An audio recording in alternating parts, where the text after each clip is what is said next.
open us with an opening statement, just kind of recapping last night's game and then looking ahead towards Kentucky.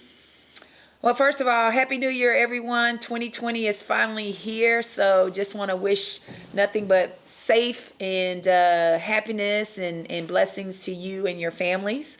To recap last night's game, really proud of our team going on the road, playing against an experienced Georgia team that was 8-0, and obviously if they would have won, it would have been 500 win in the Coliseum where they play.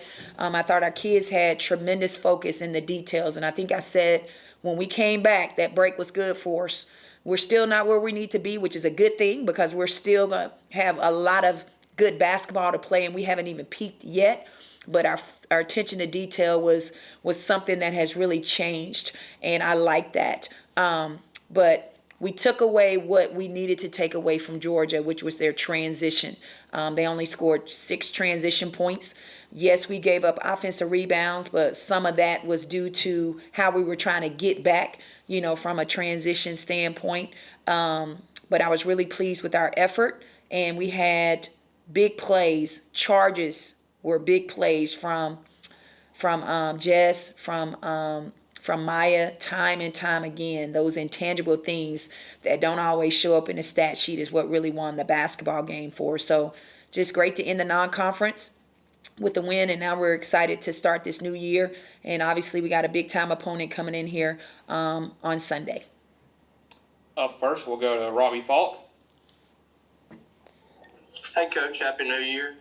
I'm curious. This has just been such a weird year, and everything's been kind of messed up. But you get this game moved up against Kentucky, and this is obviously a big-time matchup with a top 15 team, a team that competed for SEC championship last year. It was going to be a big game no matter what, but it got moved up earlier in the year, and that's adjusted things for y'all as well. How difficult has it been to prepare for them on just such short notice? Especially, coming off a big win on the road, having to prepare for them in just a couple of days. How difficult has that been for you guys? Well, I think the biggest thing for us is we've had to adjust all year long due to COVID. I do think it favors teams that are more experienced when the SEC, put those teams together. But I mean, we're just very fortunate, that we have protocols in place, and you got healthy teams that can play. So, if you're healthy, you're going to play. And Kentucky and I are both healthy, so it's a great time to play. We know that we have games that have to be made up, so why not? But I think it's exciting to be able to, have an opportunity to play, and obviously play against a team that's experienced, that have, good depth. They have great pieces with transfers that have been acclimated. A new coach that is not new to the SEC and to their system, but new in the sense of running the helm, of the team. But I'm excited about the matchup. One more question, if I can. You had an early enrollee in Tanisha Godfrey. She came in after signing back in November and going to add a little bit more depth to your team. But how do you anticipate her impacting this season? I know it's tough to throw a player in there that's supposed to be playing high school basketball into the mix in SEC play, but do you anticipate her getting some minutes down the road, or what's your thoughts on what kind of role she might play this year? I think the biggest thing is her to get her body right, mind right, mentally and physically ready for SEC play. And when she's ready, then we'll throw her in there. Our job is to make sure she's physically and mentally ready. We want her to look good, and when she's going to look good, our team will look good. So the more she is getting acclimated to weights, conditioning, in our team and our philosophy, offense and defense, the sooner she can pick up on those things, then that's when we'll acclimate her. But until now, it's just really basic and learning. It's a learning curve for her. But she's strong. She came in with a good base already, so that right there was really promising, knowing that she came in with a good base. And hopefully we may see her get some action here, but we just don't know right now. I can't answer that question right now. Up next, we'll go to Ben Portnoy.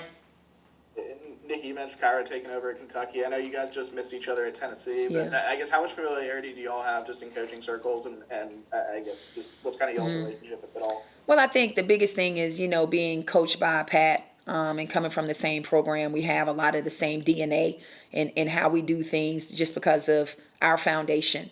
But really excited for Kyra and her family.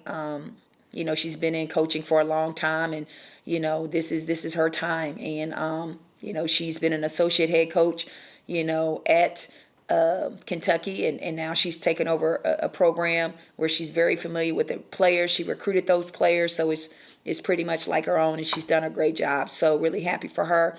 But yeah, we have a lot of same characteristics just because of the foundation and where we went to school and who we were coached by. And just a quick follow-up, I know you can't give away the whole game plan, but when you're prepping for someone like Ryan Howard, I mean, with a player like that, I mean, how much of it is, someone you expect to kind of get their points and stopping everyone else? Or, I mean, what is kind of the challenge of planning for a player like that? I think the biggest thing is Ryan is a special player. She's a pro. She's the reigning SEC Player of the Year, and rightfully so. She's still getting her feet wet, and things are starting to come together for her. But one player cannot guard Ryan Howard. You got to have all 5 players guarding Ryan Howard. But everybody else is just as important on their team. So they're a dangerous basketball team. They've proven that they can win without her at a high level. So this team has confidence. We have to be in position no matter what. But we have to understand and be aware of where she is, because she is a high alert, player, just like any high alert players that are on teams. So but we are prepping for every single player on their team because they're a very good, talented team with multiple weapons. Up next, we'll go to Courtney Roby. Coach, Happy New Year to you and your family. Following up on what Robbie said earlier just about scheduling. First, originally, you're supposed to be playing Vanderbilt on this day, then Kentucky's later, then it's moved up. Do you feel any sort of coaching whiplash just from the consistent back and forth that this year is kind of providing?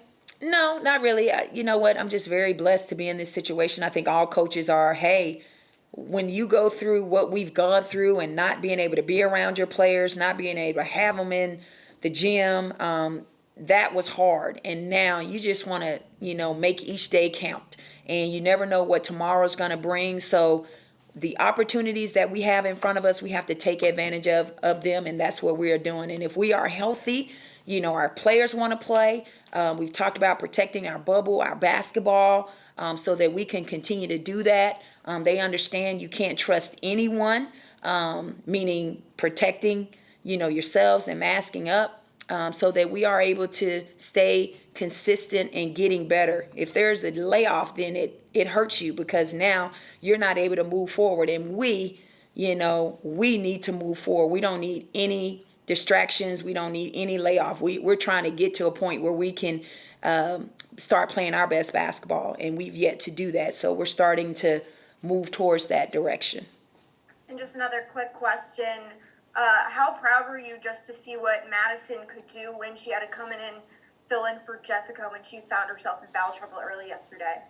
Madison was very calm. I get on our players a lot in practice. I'm very intense.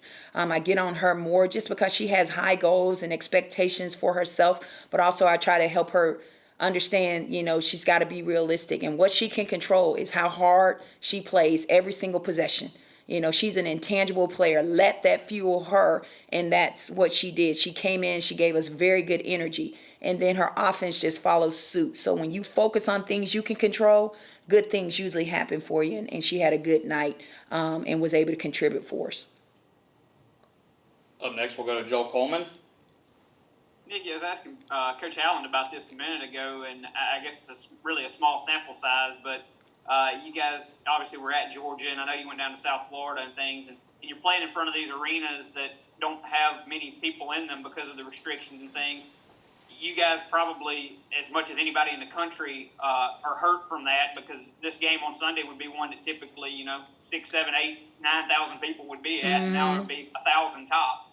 I'm just curious, how much of a, in the past, it's always tough to win on the road in the SEC, that sort of thing, but just how much has that kind of leveled the playing field this year to not have packed arenas? Tremendously. I think, there's no home court advantage just because that's the beauty, and that's what made, Mississippi State attractive is the fans. And I know they feel, just as sad not being here and being around the girls because, you know, they feel so connected with them, and our players do too. But it's something that we've had to adjust.